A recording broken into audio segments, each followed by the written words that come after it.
final individual tank storage base, before we get our grand numbers, is the 103rd.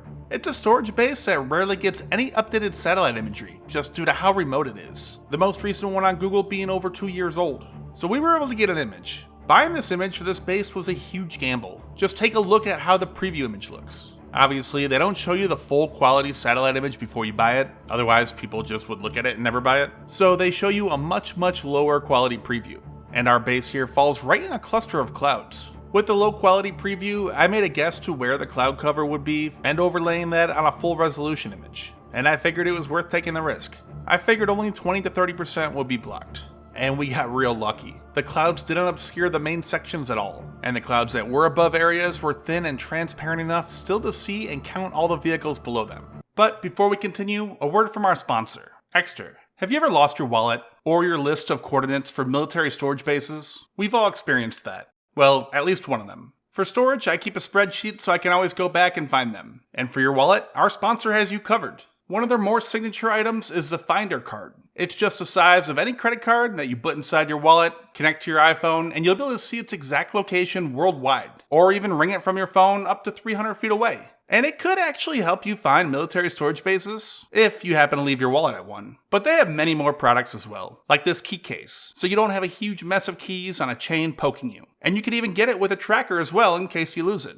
And of course, wallets too. From this more traditional Parliament wallet to the slimmer aluminum or carbon fiber card holder. Both have RFID blocking, can carry 12 cards and cash, as well as this cool quick access button. A single click triggers a mechanism that will conveniently release your cards, so there's no more pinching and squeezing for the right card in the slot. And right now they're having their Christmas sale, and if you use my code, you'll get up to 55% off. So go check them out. Again, Exter. A bit of history of the base. We have this declassified 1978 satellite image. As you can see, at the time where the current tank storage base is, it was pretty much just an empty field. There are several sections around it where many parts of the 85th Motor Rifle Division were stationed, primarily the 141st Motor Rifle Regiment, 167th Artillery Regiment, a missile and anti-tank battalion, along with several other battalions like recon, engineering, chemical defense, maintenance, and so on.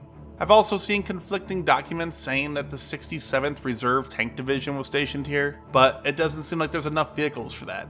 Reserve units were ones that were fully equipped with all the vehicles they would need, just no manpower. They were kept for mobilization in the event of a war. It would have had over 300 tanks, hundreds of other AFVs, and over 1,000 trucks, vans, and other vehicles. More likely they were kept here, in Novosibirsk, 35 kilometers away. But fast forward to the present, as of our latest satellite image, there are 670 tanks left at the base. That's down from 752 pre-war, or 89% remaining. So it really hasn't decreased much at all. In fact, with the exception of the 1311th, this base has the highest percentage of its pre-war tanks remaining. Part of that though is due to this area over here, where they've been scrapping tanks for years. And there are several pictures and even videos of them doing this. Then, sometime between June and August 2022, they stopped and organized them. And in the 2 years since, they really haven't changed whatsoever. But between June and August 2022 was when the war was really not going well for them, and they started to realize that they need to stop scrapping and save everything. You can almost imagine a funny moment where the base commander might get a call from Moscow, and then has to run over yelling, "Stop, we're gonna need those tanks." Also, you might notice that our numbers are about 150 higher than we've said in the past, and that's because we decided to count this section. Previously, we didn't, and that's because it was just an area for scrapping tanks. But again, since they've stopped, so we figured it should be included to play it safe. Likely the vehicles here are a little more than scrap though. What they'll likely do is send them out to tank repair plants to be used for parts to repair other tanks. So if we didn't count these, that brings the number down to just 438.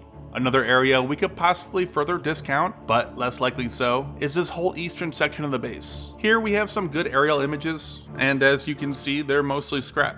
However, those missing turrets have been removed, and the tanks there are slowly being pulled. But if we didn't count them, that would further bring it down to just 276. So as you can see, there's a pretty wide range, not just how many tanks are left, but how many could be reasonably assumed to be repaired and made into a new operational tank. So that finishes up all the individual tank storage bases. Next video, we'll finally have the full numbers. Again, sorry for the short video here, but we want to make sure we're able to finish everything up and have the total numbers before the year ends.